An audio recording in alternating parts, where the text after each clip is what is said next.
Azərbaycana və xalqımıza qarşı çoxsaylı cinayətlər törətməkdə təqsirləndirilən 15 nəfər Ermənistan vətəndaşının ittiham olunduğu cinayət işi üzrə açıq keçirilən məhkəmə prosesi müdafiə tərəfinin çıxışları ilə davam etdi. David İşxanyanın müdafiəçiləri Akşin Məmmədli və Elçin Əmirov məhkəmədən hüquqlarını qoruduqları təqsirləndirilən şəxsə bəraət verilməsini xahiş etdilər. Akşin Məmmədli ittiham aktında sadalanan Azərbaycan Respublikasının Cinayət Məcəlləsində nəzərdə tutulan maddələrin müdafiə etdiyi şəxsə aidiyyatının olmadığını dedi.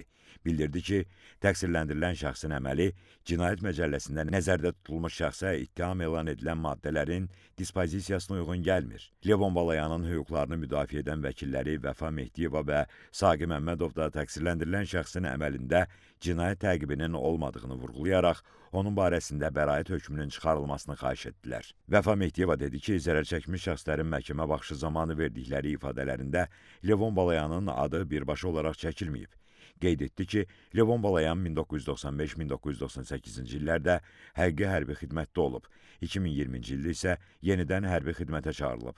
Yuxarı vəzifəli şəxslərin əmrlərinə tabe olub, lakin ittiham olunduğu cinayətlərə uyğun müvafiq maddələrin dispozisiyasındakı əməllərin törədilməsində iştirak etməyib. David Allahverdiyanın hüquqlarını qoruyan müdafiəçiləri Nizami Əliyev və Elməddin Məmmədov təqsirləndirilən şəxsə qarşı ittiham tərəfinin topladığı sübutların əsassız olduğunu və mötəbər hesab edilmədiyini bildirərək, onun barəsində bəraət hökmünün çıxarılmasını məhkəmədən xahiş etdilər. Erik Qazaryanın müdafiəçisi Natiq Mustafayev dedi ki, Azərbaycan Respublikası Cinayət Məcəlləsinin 42.1.2-ci maddəsinə əsasən şəxsin əməlində cinayət tərkibi olmadıqda, onun barəsində bəraət hökmü çıxarılmalıdır.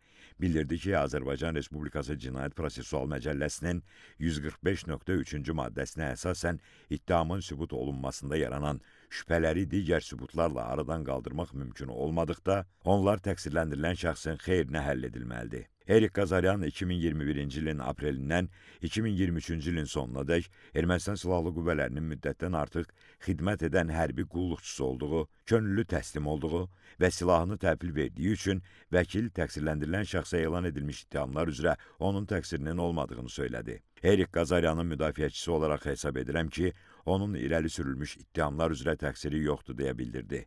Müdafiəçi bu xüsusatların nəzərə alınaraq məhkəmədən Erik Qazaryanın barəsində bəraət hökmünün çıxarılmasını xahiş etdi. Melikset Paşayanın müdafiəçisi Elnaz Səmmədova da təqsirləndirilən şəxsin barəsində bəraət hökmünün çıxarılmasını xahiş etdi.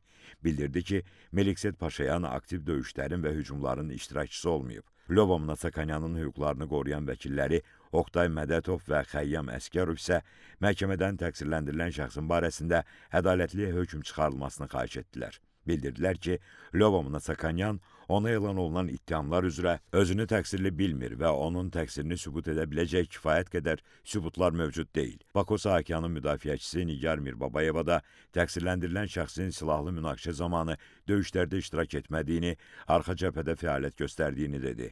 Bildirdi ki, Bako Saakyana qarşı irəli sürülən bütün ittihamlar onun nəzarətindən və iştirakından kənar hadisələrə aiddir. Bako Saakyan öz qərarlarının mövcud şəraitin tələbləri və tutduğu mövqeyinin gətirdiyi məhdudiyyətlər daxilində atıb. Silahlı münaqişə zamanı döyüşlərdə iştirak etməyib və arxa cəbhədə fəaliyyət göstərib. Həmçinin zorakılıqda iştirak etməyib və terror təşkilatlarının üzvü olmayıb. Onun cinayətlərin hazırlanmasında və əlaqələndirilməsində rolu yoxdur. Arxa cəbhədə xidmət edən mülki şəxs kimi çalışıb və fəaliyyətə əsasən humanitar xarakter daşıyıb. Onun döyüş planlaşdırılmasında iştirakı və əmrlərin verilməsində səlahiyyəti olmayıb. Nigar Mirbabayeva dedi ki, məhkəmə istintaqı zamanı da Bako Saakyan zorakılıqda iştirak etmədiyini, hərbi əməliyyatları əlaqələndirmədiyini, ittiham olunan cinayətləri törətmədiyini deyib. O, cinayətlərin baş verdiyi yerdə olmayıb. Onun zorakılığa səbəb olan məlumatlara, qərarlara və ya hərəkətlərə çıxışı, həmçinin hərəkətləri törətməkdə marağı olmayıb. Vəkil dedi ki, nəticə etibarilə Bako Saakyanın hərəkətləri vəzifələrinin sərhədlərini aşmayıb və cinayət törətmək məqsədini daşımayıb. Bako Saakyanın digər vəkili Gülarə İsmailova da təqsirləndirilən şəxsin barəsində bəraət hökmünün çıxarılmasını xahiş etdi. Qarik Martirosyanın hüquqlarını müdafiə edən vəkili Rəşadət Axundov da təqsirləndirilənin barəsində ədalətli hökm çıxarılmasını xahiş etdi. Bildirdi ki, təqsirləndirilən şəxs özünü təqsirli bilməyib. O, Ermənistan Silahlı Qüvvələrinin hərbi qulluqçularının sərəncam, əmr, tapşırıqları yerinə yetirən sıravi əsgər statusunda xidmət edib, həm də bu yolla maddi ehtiyacını ödəyib. Onun əmr, tapşırıq vermək səlahiyyəti olmayıb.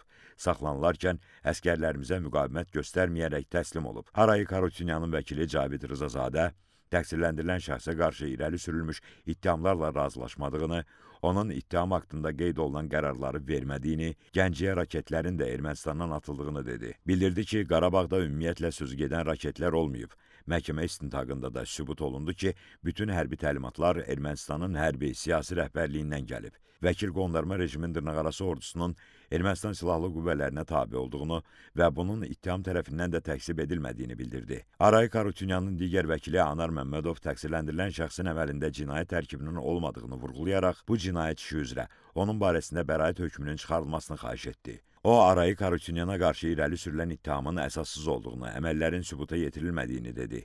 Bildirdi ki, Arayik Harutyunyan ərazi iddialarına dair ideologiyanın qurbanı olub. Təqsirləndirilənlərin qondarma rejimdə rəhbər vəzifə tutmasına baxmayaraq heç bir hərbi səlahiyyəti olmayıb. Məhkəmə baxışı zamanında sübut edilib ki, qondarma rejimdə bütün hərbi səlahiyyətlər Ermənistanın Müdafiə Nazirliyində olub. Bütün hərbi əmrlər də Ermənistandan gəlib. Qeyd edək ki, dövlət ittihamını müdafiə edən prokurorlar təqsirləndirilən şəxslərə qarşı irəli sürülən ittihamların məhkəmə istintaqında tədqiq olunarkən sübutlarla tam təsdiqini tapdığını bildiribdilər. Məhkəmədən Arayik Harutyunyan, Lyobom Natsakanyan, David Manukyan, David Babayan və David İşxanyanın ömürlük, Arkadi Qukasyan, Bako Saakyan, Madat Babayan və Melikset Paşayanın 20 il, Qarik Martirasyanın 19 il, David Allahverdiyanın 18 il, Levon Balayanın 17 il, Vasili Beqlaryan, Gurgen Stepanyan və Erik Qazaryanın 16 il müddətinə azadlıqdan məhrum olunmasını xahiş ediblər. Məhkəmə prosesi dekabrın 11-də davam etdiriləcək. Bakı Hərbi Məhkəməsində hakimlər Zeynal Ağayevin sədrliyi, Camal Ramazanov və Anar Rızayevdən ibarət tərkibdə keçirilən məhkəmə iclasında zərər çəkmiş şəxslərin bir qismi, onların hüquqi varisləri və nümayəndələri də iştirak edirlər.